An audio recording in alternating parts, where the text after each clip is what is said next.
Hi Pre-Calculus, this is Mrs. Martin here today with your second to last video of the semester. I know, bittersweet, but let's make the most of the time that we have. Today's video will cover the following topics. We're going to be working with how to use the unit circle to solve certain problems, how to evaluate sine, cosine, and tangent, also using that unit circle and the knowledge that we know about special right triangles, and finally, graphing sine and cosine. So let's get started. Okay, so I've included here a graph of our unit circle. Hopefully you have yours off to the side, just to help guide our work today as we work using sine, cosine, and tangent, really. And we can use the unit circle to solve various problems and to graph our trig functions. To start, one thing that is important to remember is our use of the unit circle and their ordered pairs or their coordinate points. So let's look at one of these together. Looking at 30 degrees, I know I can drop a perpendicular here, so I make a 90-degree angle, and that creates a 30, 60, 90 triangle. Okay, so let me draw that out a little larger here. So I've dropped a perpendicular to my x-axis. The x-axis is here technically.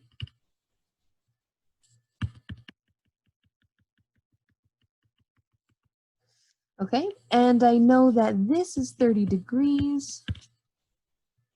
I know that the top angle is 60, but I'm not going to write it in because my focus is on the central angles of the unit circle. There's some more information I know. By definition of the unit circle, I know that my radius, which is the hypotenuse for all of these triangles, my radius is always 1, okay? So let's go back to our SOHCAHTOA information that we worked with in Algebra 2, okay? I know that this triangle, if I'm referring to the 30-degree angle, this becomes my adjacent angle, this becomes my opposite, and this becomes hypotenuse, which we know is equal to 1 by definition of the unit circle. So when I want to find certain functions like sine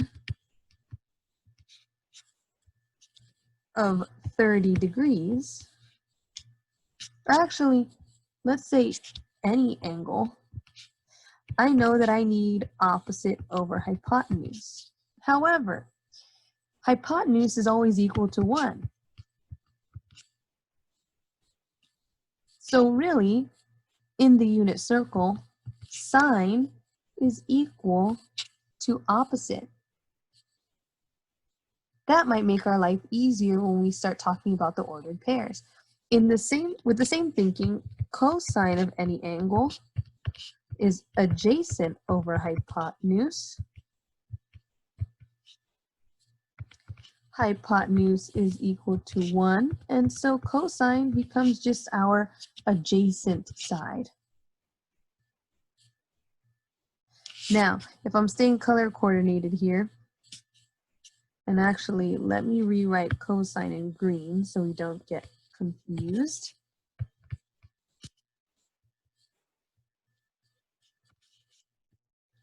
So cosine theta adjacent over hypotenuse, adjacent over 1, just equal to adjacent.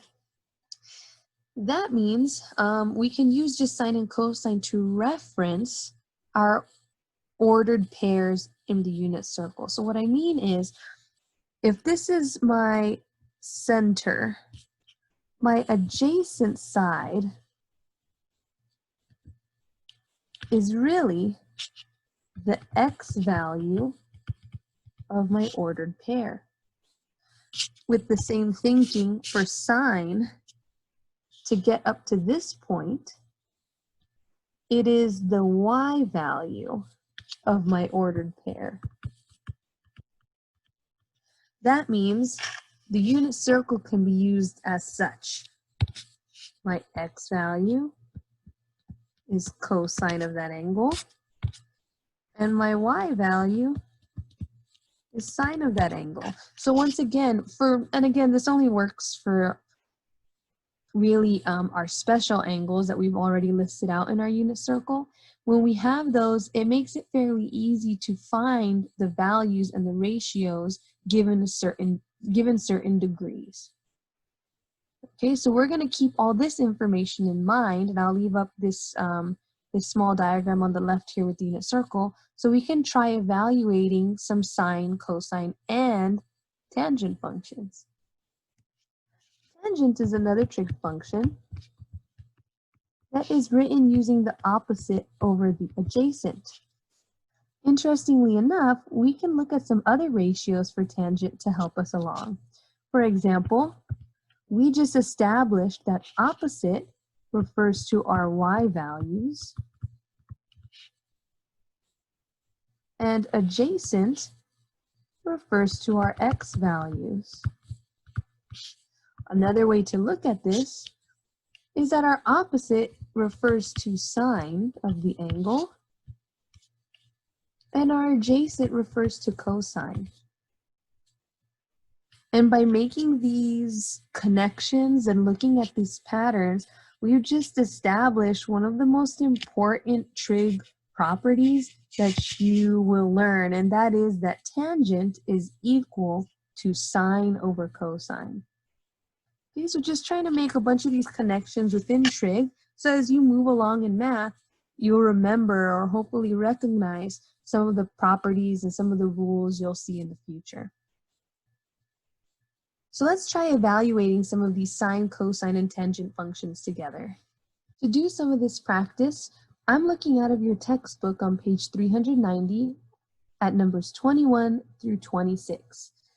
27 through 30 has some negative angles, which we're going to leave off for some other time, just for the sake of the time that's left for the semester. Okay, so let's look at 21 together first. 21 asks us to find the exact value without using a calculator. So they've got sine of 11 pi over 2. Now, looking at my unit circle, I don't see an 11 pi over 2. But what I can do, if you remember from the last video, now if you haven't seen the last video on unit circle, please go back and check that out because that might be a little helpful. What I can do is use the over 2 pieces. So my over 2 pieces are pi over 2, 3 pi over 2, and actually pi and 0 are also over 2 pieces. And what I mean by that is pi can also be read as 2 pi over 2, and 0 can be, or 2 pi really, can be read as 4 pi over 2. Because remember, 0 and 2 pi, those are the same point on the unit circle. And so with that knowledge, I can jump, kind of do hops around the unit circle to find 11 pi over 2. So I have 1 pi over 2, 2 pi over 2, 3 pi over 2, 4 pi over 2, and then continuing on in this way, 5, 6, 7, 8, 9, 10, 11. It's almost like musical chairs, where our chairs are only at the pi over 2's slices. So I left off down here for 11 pi over 2. Okay? And so if my goal here is to get an answer for sine of that, remember that sine of angles refers to our y values. So if my ordered pair at 11 pi over 2 is 0, -1, that means when we're looking for sine of 11 pi over 2, our answer for that is -1. And again, we can definitely use our SOHCAHTOA here, But if we're using so, then we're talking about opposite over hypotenuse. Now, pi over 2's are a little hard to imagine. So I'm looking at this line here. I don't really have a triangle to work with. But I do know that there's no x value here, so the triangle isn't going out anywhere. Really, I only have this opposite side, which is -1, negative being a direction, not necessarily. I know that's kind of weird to think about negative distance, but negative this time is referring to the negative direction. Our hypotenuse is just 1 because it is the unit circle, and so I'm still ultimately ending up with this value of -1. So instead of dealing with all that, remembering that cosine refers to x and sine refers to y might make our lives a little bit easier. Let's try another problem together. Let's look at number 22. So I'm going to erase this extra stuff here so we don't get confused. And I'm looking at number 22, which asks for cosine of 7 pi. Okay, so we need to start off first by finding 7 pi, and once again, our book's not being very nice, and it's picking values or radians that aren't so readily seen on the unit circle. I don't see a 7 pi anywhere on this unit circle. I mean, I see a 7 pi over 6, but those are definitely not equivalent. And so some of us might feel a little stuck, but again, since there's no denominator this time, my focus, and remember this also refers to 2 pi, my focus is going to be on the pi's, okay?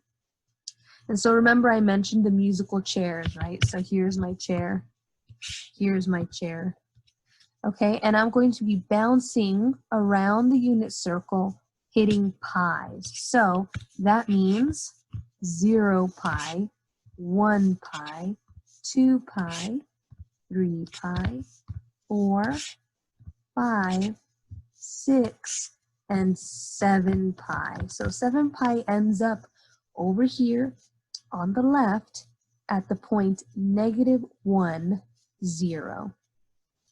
And once again, using the knowledge that cosine theta refers to my x value, I can go ahead and answer that cosine of 7 pi is equal to -1. Well, that was a coincidence, but that they're both -1, but cosine 7 pi equals -1. So not too bad once you start to get the idea of how to use the unit circle to find answers. Let's try another one together. Let's do number 23. This time, looking for tangent. Now, tangent is one that we talked about just a little bit earlier. Maybe I should have written that one down. Remember that tangent of theta, and let me use a different color.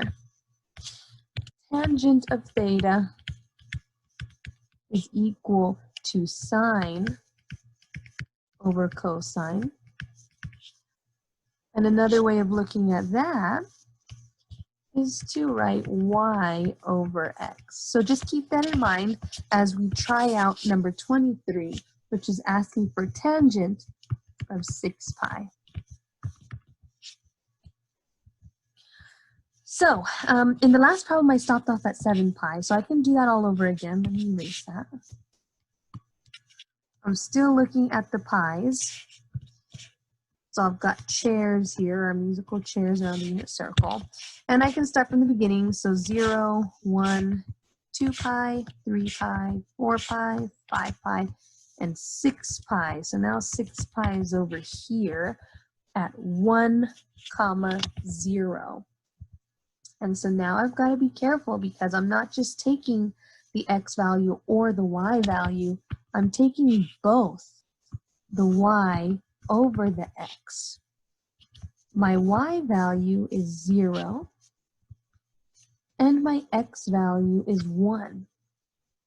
And when I simplify that, I get 0. So tangent of 6 pi equals 0. That one's a little harder for me to wrap my brain around, but it might become more clear in the future when we try graphing a tangent function. Before we move on to numbers 24, 25, and 26, it might be important to talk about the other three trig functions that you may or may not be familiar with. So off to the side here, I'm going to make myself a few notes. Hopefully you've been exposed already to these trig functions, but if not, here they are. First, we have something called cosecant, which can be written with the CSC. And cosecant is represented by 1 over sine theta. Okay? If that's the case, and we know that sine theta refers to y, that means that cosecant is 1 over y. It starts to feel like the reciprocal. There's also a trig function called secant, which is denoted by SEC of theta. And that one is represented by 1 over cosine theta, which again, using our unit circle, we can go ahead and focus on it being 1 over x. Finally, we've got our last trig function, cotangent, which can be written with COT theta. Again, that's 1 over tangent of theta. And this one might take an extra step to kind of figure out what's happening with our letters. We're noticing that they're all reciprocal, so some of you might already guess or conclude what cotangent might be. But to do the math, that's 1 over tangent, which is y over x.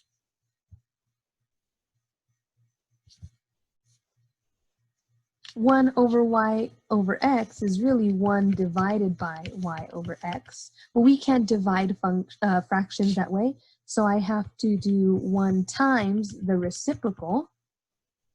And so I get that cotangent theta is equal to x over y. Okay, so we might need those as we continue on. Let me cover up this extra math here. As we continue on with numbers 24, 25, and 26. So starting with 24, we've got cotangent, or they start with the tough one right away, cotangent 7 pi over 2. So searching for the 7 pi over 2 doesn't change from the work before. I'm still doing that, so let me erase this extra step. And I'm looking again for my pi over 2's. So remember, at the 0, I technically have 4 pi over 2. That's how I get 2 pi. And at pi, I've got 2 pi over 2. So with that in mind, here's a pi over 2, here's a pi over 2, here's a pi over 2, and here's a pi over 2. And I'm going to jump around on my chairs at those 4 points and count up to 7. So 0 technically, right? We start at 0. 1 pi over 2, 2 pi over 2, 3 pi over 2. I matched those, so far so good. 4 pi over 2, 5, 6, and 7 pi over 2, which we got in the earlier one, so that's good. We're being consistent. And so I'm focused on that ordered pair, 0, -1. Now, if I remember, or look over here to the right at our new ratios that we've determined from cotangent, cosecant, and secant, I can see that cotangent is x over y. So knowing that, I'm going to put my x value over my y value, and I simplify. Let's try 25 together. We've got cosecant 11 pi over 2. Okay, so I kind of left off at 7 pi over 2, and I'm still looking at the pi over 2's because, and I know that because of my denominator here. So I'm just going to continue where I left off. So instead of stopping at 7 pi over 2, let's keep going. So 7, 8 pi over 2, 9, 10, and 11. How funny, we ended up at the same spot. 11 pi over 2. And so for cosecant, looking over here on the right for some information, I've got 1 over y. My y value at cosecant 11 pi over 2 is -1, and I can simplify. Finally, number 26, we've got secant of 8 pi. So I'm going to go ahead and erase my pi over 2's here. And I know that 0 also refers to 2 pi. I have no denominator, so I'm focusing only on 2 pi and pi for my seats in musical chairs. And I'm going to bounce around on there. 0, 1, 2, 3 pi, 4 pi, 5, 6, 7, and 8 pi. Now, secant is 1 over x. X at this point is 1, and I simplify.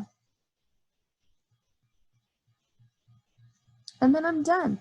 So our unit circle really helps to support finding the values that we need to evaluate sine, cosine, and tangent. Now there are instances where some of the radians used for these trig functions might give us answers that we're not really expecting.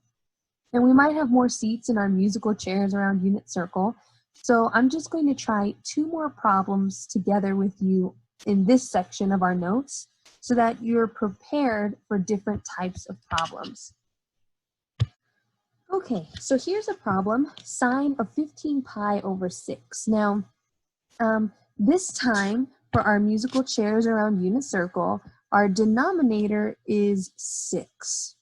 And so it might be tempting to just look at pi over 6, 5 pi over 6, 7 pi over 6, and 11 pi over 6. However, there are other points around the unit circle that could be turned into a denominator with 6. For example, we can actually turn pi over 3 into 2 pi over 6. So technically, a pi over 6 slice. Same with pi over 2. We can write 3 pi over 6 here. So technically, that counts as a pi over 6 seat also. Same with 2 pi over 3. We can have 4 pi over 6. Okay, so just because we don't see pi over 6 right away, it doesn't mean that we can't turn that denominator into what we need.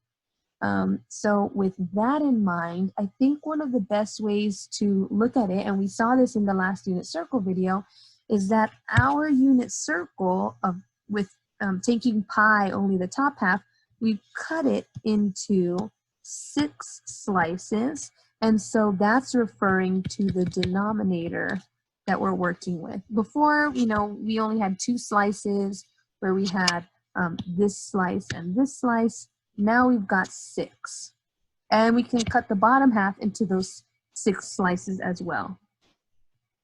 I know it seems weird not to cut the whole circle into 6 slices, but remember that when we talk about pi, we're only referring to the half of a circle. Okay, so with those things in mind, now we've got seats everywhere. I'm going to draw in those seats for myself. So I've got 1 here, 2, 3, 4, 5, and 6. Going down here, there are all my musical chair seats around the unit circle. And I'm going to jump around 15 seats, right? That's our plan. So starting with 0, I've got 1 pi over 6, 2 pi over 6, 3 pi over 6, 4 pi over 6, 5 pi over 6, 6 pi over 6, 7, 8, 9, 10, 11, 12 pi over 6. And just to do a quick check that I haven't been messing up, 12 pi over 6 reduces to 2 pi. Okay, I'm good to go. So 12 pi over 6, 13, 14, and 15. So 15 pi over 6. And so after having done all those jumps, I know that sine refers to my y value. And so my y value here is 1. Okay, so I just wanted to make sure that we were all aware of how the slices work when there's a 6 in the denominator. Let's see what happens now when we have a 3 in the denominator. Things might change a bit if we've got a 3 in the denominator. So I'm going to go ahead and look at cosine 14 pi over 3. Okay, so once again, I can look at my pi over 3's here. Pi over 3, pi over 3, pi over 3, pi over 3. And we can look to see if any of these other radians can be either reduced or changed into some equivalent fraction where we have a 3 in the denominator. Looking at pi over 6, I can't reduce that because pi is already pi in the numerator, so I'm kind of stuck there. Pi over 2, same thing. 5 pi over 6, can't reduce that because 5 is prime. But pi over, just pi, we can change pi. We can make that look like 3 pi over 3, so that's definitely possible. Okay, so now we've got one here. And 2 pi, I can change that to 6 pi over 3 becomes 2 pi, so that one works as well. So I've got a seat there. And if I look carefully, kind of again with this whole unit circle, chopping it up kind of thing, I've got pi on the top half, and I'm cutting it into 3 slices now. 1, 2, 3. So again, just keeping this idea of slices. And 14 is telling me how many times to find seats around the unit circle. Okay, so let's get rid of that extra stuff.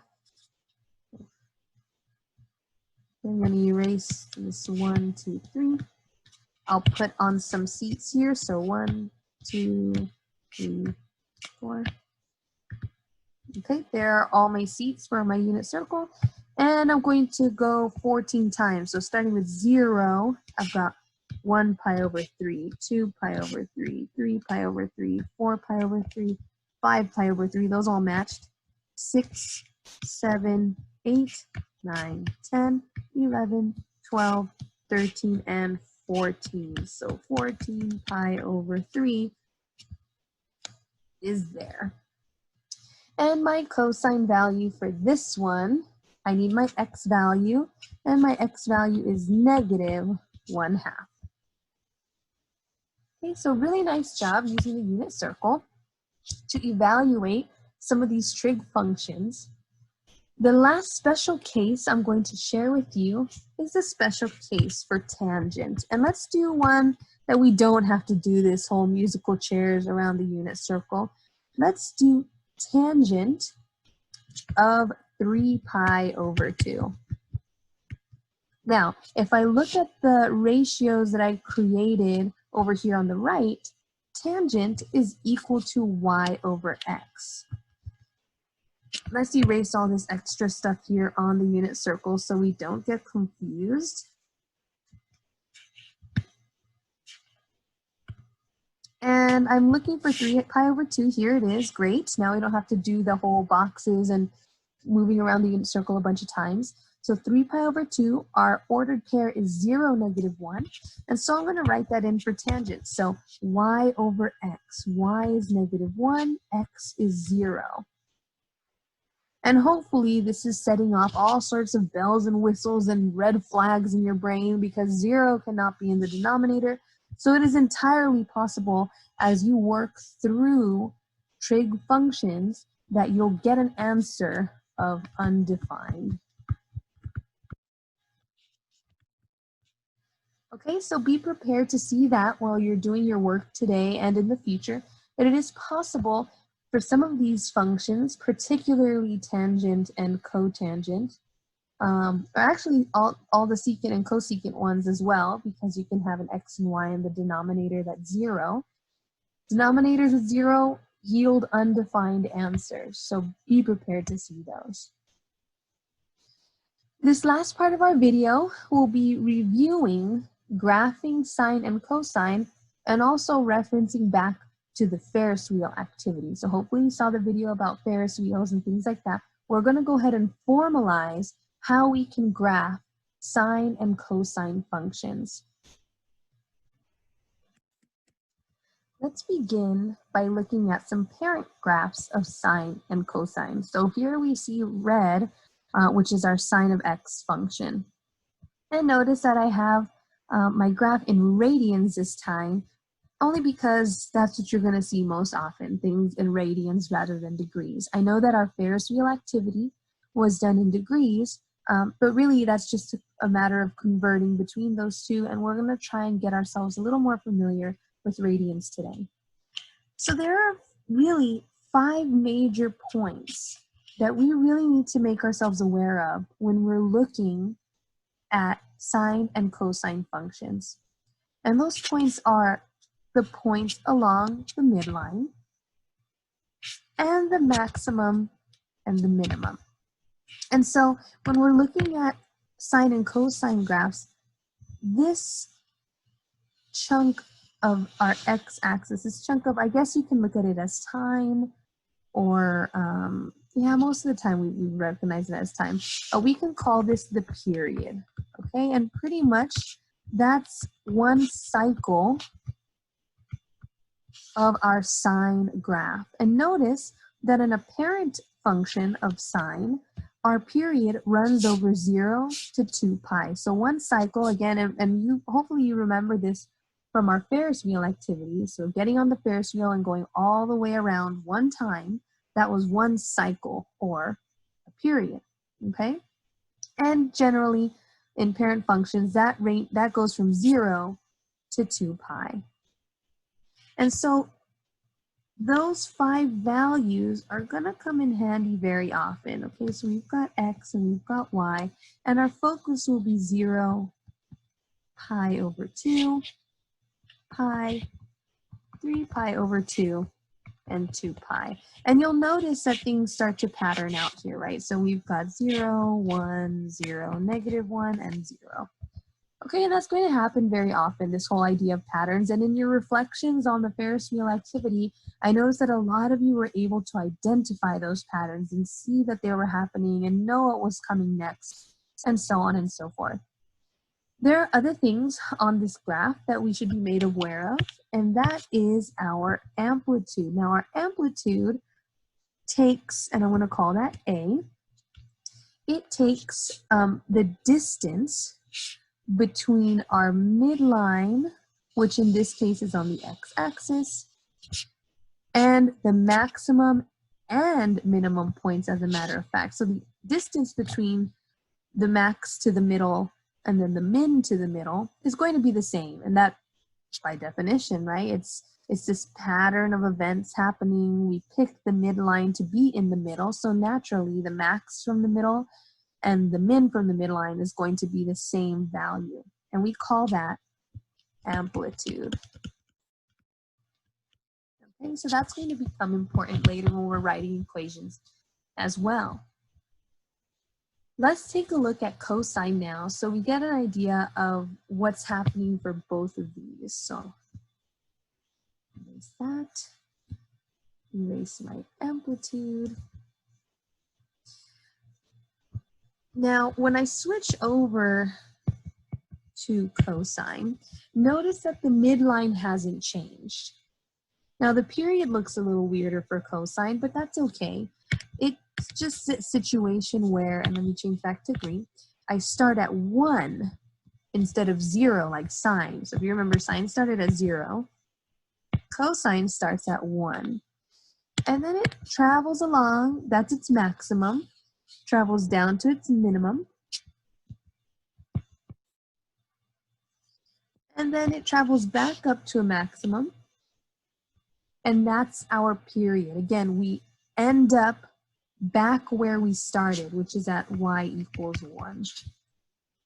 Okay, so even though it doesn't look like the sine function where it started at 0 and ended at 0, we still start and stop at the same spot, and this time that spot is 1. The amplitude also works the same. It's still the distance from the maximum and the minimum to the midline, and that value is still referred to using the letter A. Now, we can start writing out a generic function for ourselves here. So let me change color. We've now got y equals some amplitude for our sine or cosine, doesn't really matter. But we're going to run into the situation in homework tonight where we have another value that appears, and that's b. That's what we were seeing with the Ferris wheel. You guys also actually had a vertical translation, so we'll include k. And let's see what happens when we change those values here in Desmos. So just to try to get an idea of what happens when we change A, what happens when we change B. Actually,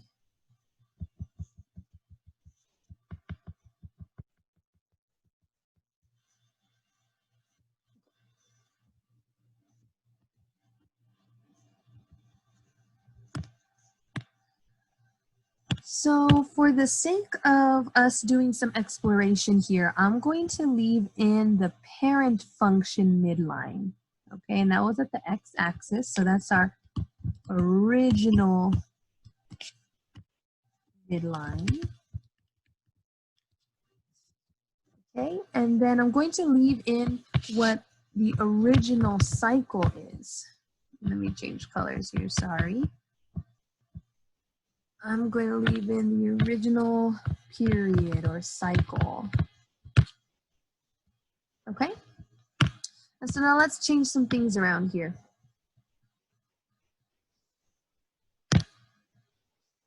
On cosine, I'm going to go ahead and change the amplitude. Let's go ahead and change the amplitude to 7. Or let's pick a smaller number like 4. So, looking at the graph, what happened to it? Most of you probably noticed that the graph stretched. When I look at amplitude, again, the max point down to the midline, I can see that my amplitude is equal to 4. So when I have a graph or I have an equation, if I've got the coefficient in front of cosine or sine, I know that the distance between the midline and the max or min is going to be whatever that coefficient is. Let's try with another number just to make sure that we haven't made a mistake here. So let's change the 4 to a 3. And assuming we did things right, our maximum, the distance between that point and the midline, is now 3. So this hypothesis that we came up with that the amplitude is that max or min distance from the midline seems to be appropriate. We can spend some time proving that using variables, but for now, we can go ahead and safely say that it's our pattern. What happens when I change k? So let's go back into cosine and let's change k to, for example, -1.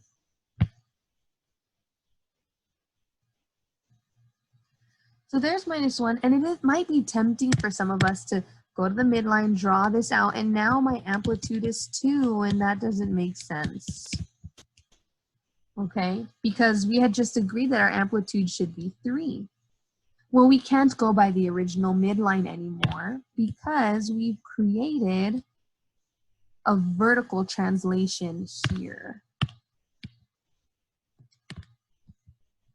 Okay, and so since we've translated this entire function down 1 unit, that means my midline has also traveled down 1 unit. So here's my new midline. And now that I've got a new midline, I can see that from my maximum to my midline, my amplitude is still 3. So just keep those things in mind. Finally, we have B, and B always causes everyone trouble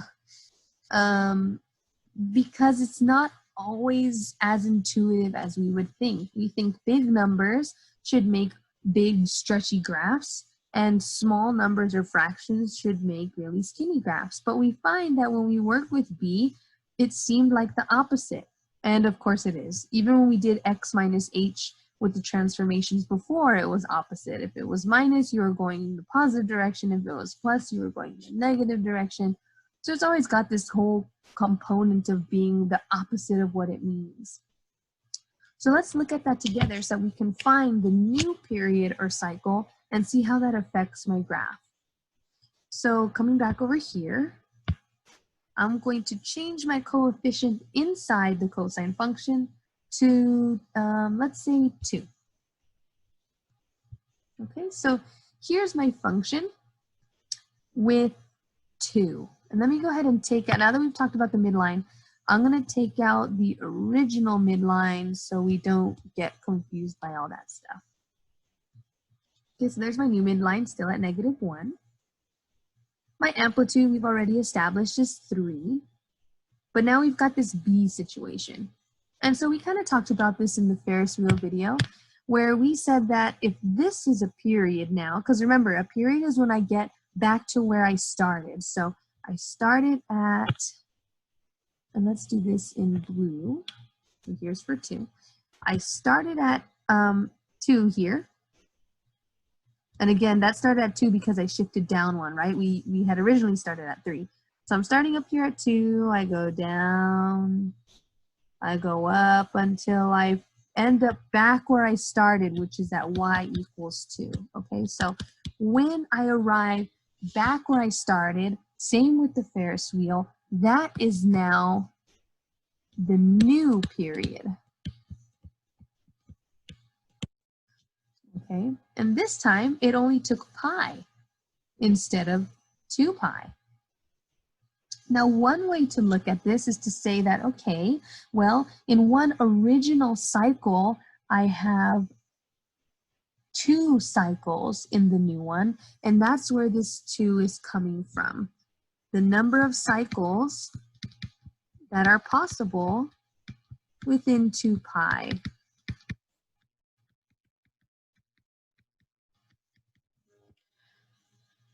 But this might not feel as convenient when I change that coefficient to, say, 1/3. So let's look at what that looks like.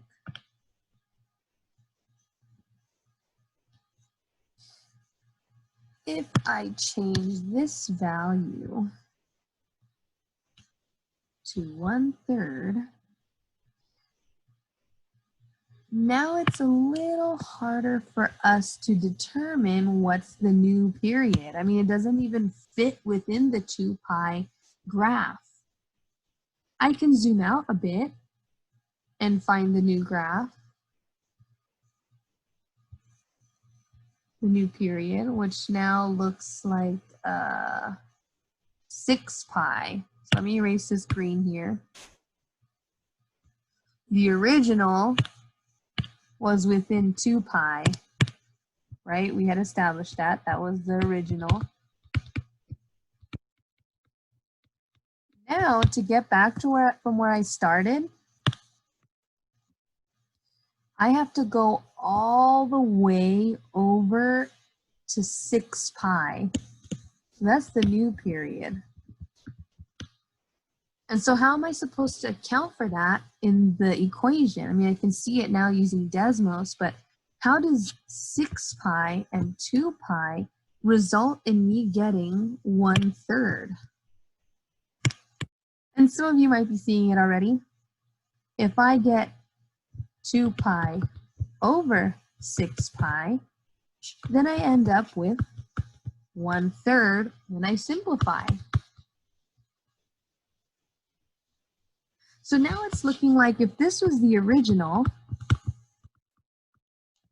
all I have to do is say the original becomes the new, and I divide those guys by each other. This is our hypothesis. Let's see if it works for another function. So if I'm looking at my graph here, and I'm going to go back to 0, my graph got kind of lost. And I'm going to zoom out until I find the period that I'm looking for. Okay, so looking at 0, it looks like it goes back to its maximum. Luckily, Desmos marks max and min for you. It looks like it's going all the way to 10 pi. So it takes 10 pi length here on the x-axis for us to finally get back to where we started. So using my notations here, I've got the new period to 10 pi. The original is always 2 pi. And now I can take my original and divide it by my new one. And I end up with 1/5, which is what I have in my equation. So that's great. That's going to be really helpful when I'm trying to determine the stretch or the b value in my parent functions. And I'm sorry, I've been working with all this using sine in my equation at the top here. Remember that this can also easily be changed to cosine, which is what we've been working with. Sorry about that. So let's try with the original one. Our original one was 2x. And we were able to see very easily, or more easily than these two, that we had 2 cycles or 2 periods within 2 pi. So that was pretty easy to determine. But let's see what happens when we use our new method, which is taking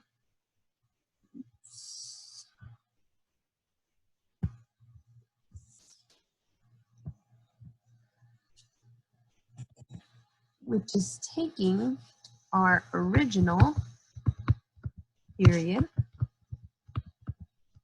and dividing by the new period. Right, so one more time.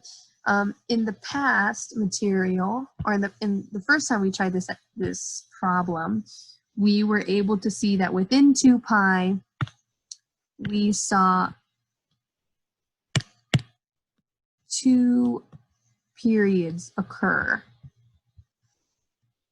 Using our newfound pattern here, if the original period is always 2 pi, our new period this time is pi, right? We get from the top down to the bottom, back to where we started within pi. And when I simplify that, I get 2, which is our b value once again.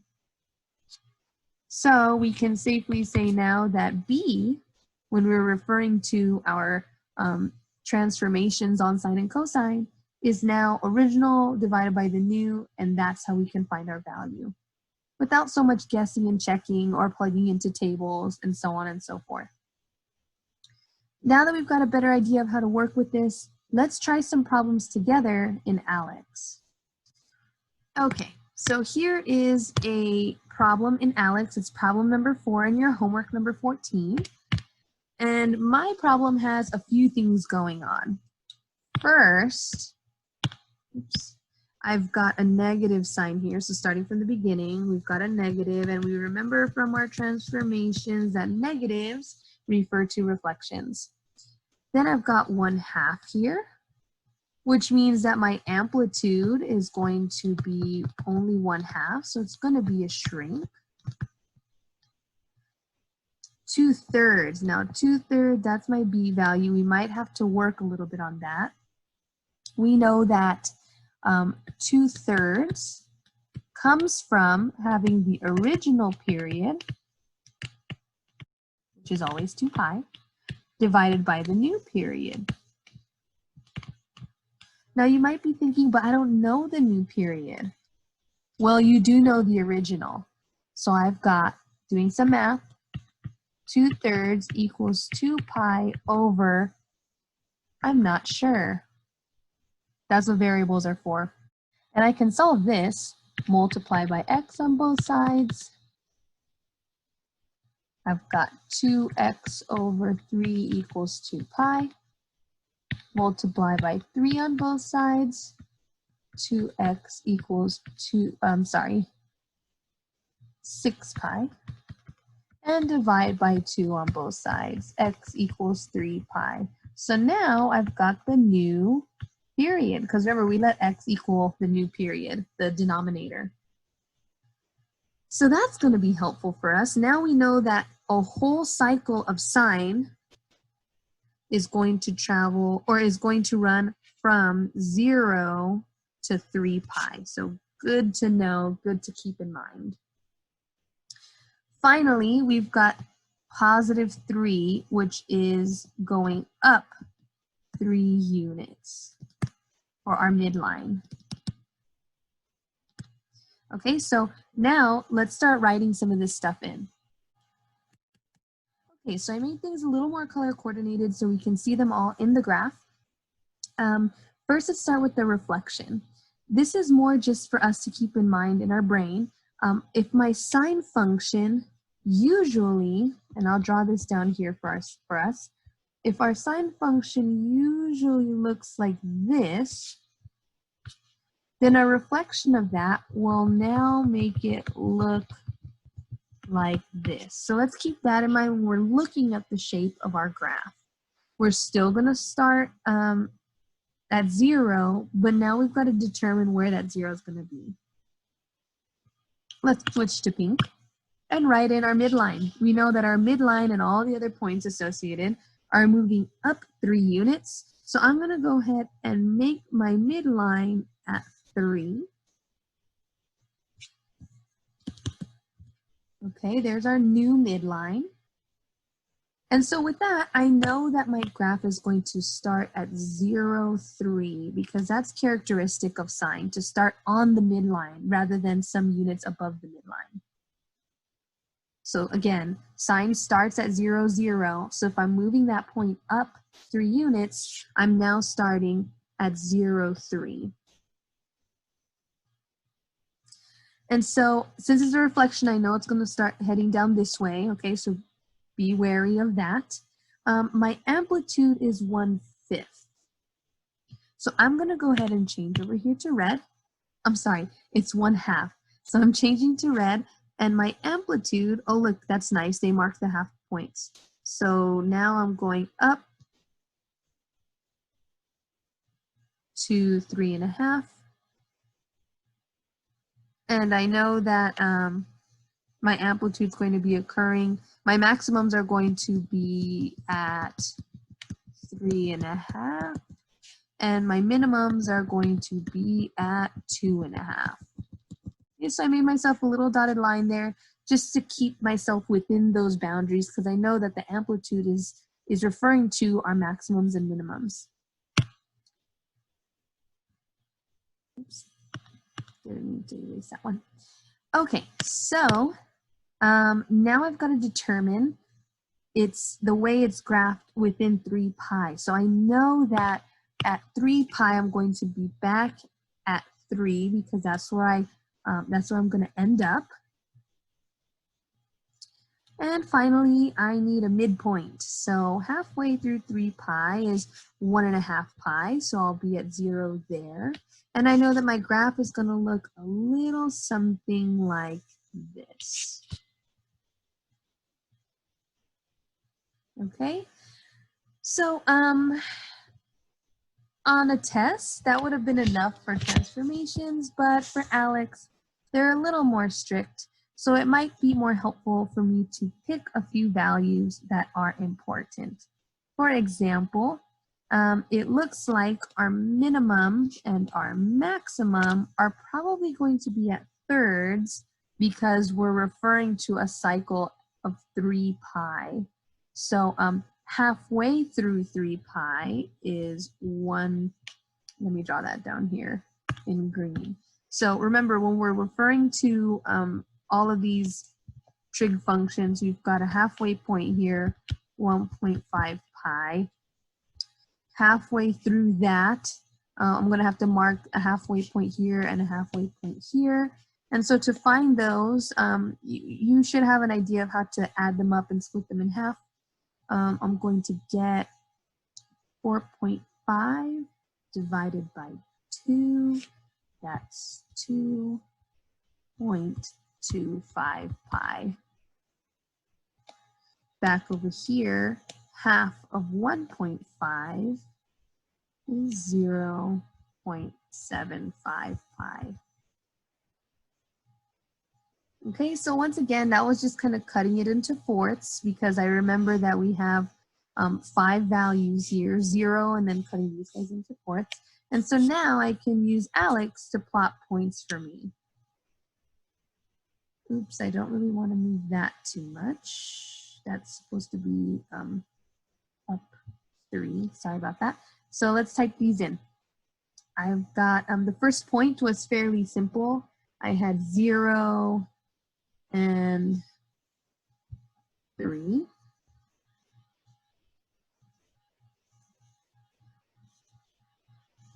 Point.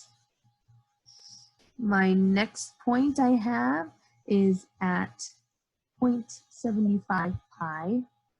Oops, 75 pi. And our minimum, which was 2.5. Okay, moving my graph up. How's it looking so far? Pretty good. I'm going to keep going here. At 1.5 pi, I was back at my midline, which is at 3. Got that one. Again, so far so good. At my next point, I was at 2.25 pi. And up at my maximum, which is 3.5. And finally, I have my back at the beginning point, which is at 3 pi, and we end up back at our midline. Okay, so just to make sure, it looks like those points are matching our sketch. Let me clear all our work, and let's plot this thing and check with Alex, and we see that we did a good job. It was correct.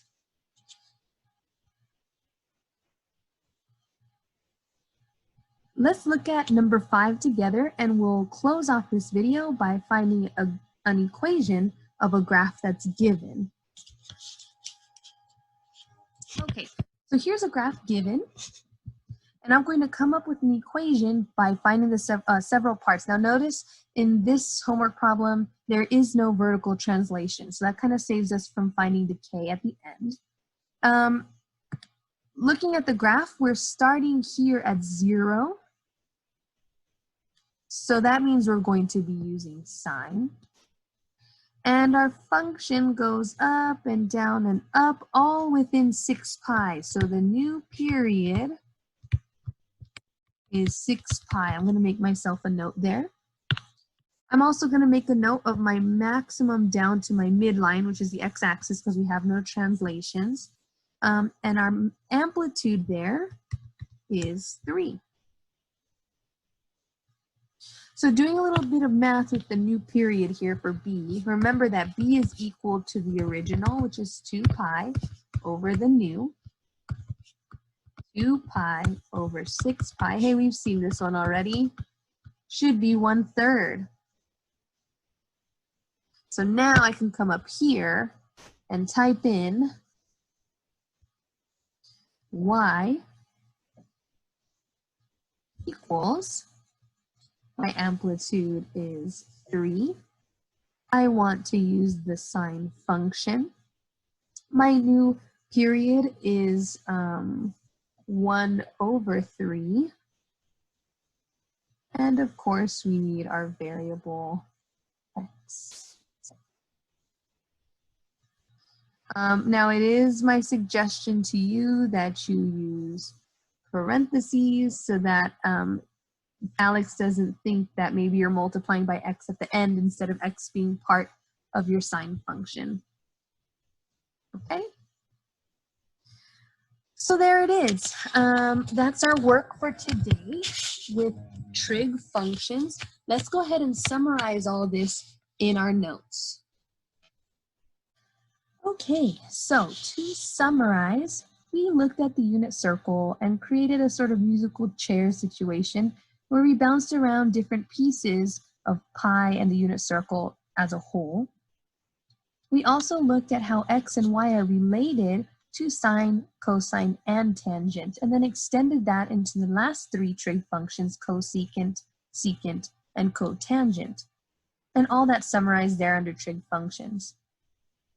Lastly, we looked at graphing and were able to determine that amplitude, seen there in red or orange, depends how you look at it.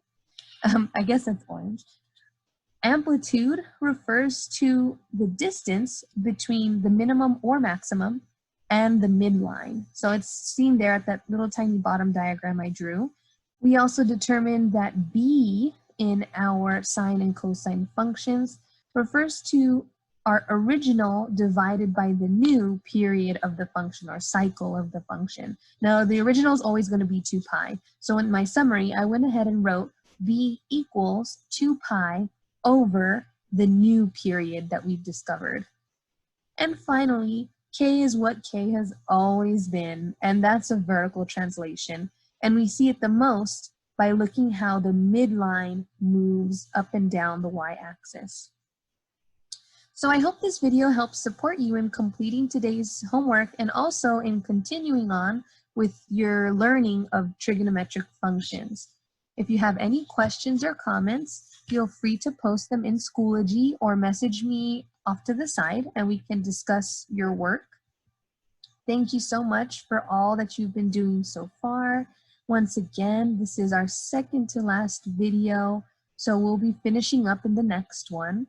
I hope that you're all doing well, and please always know that I think of you often and I miss you lots, and I hope to hear from you all soon. Bye-bye.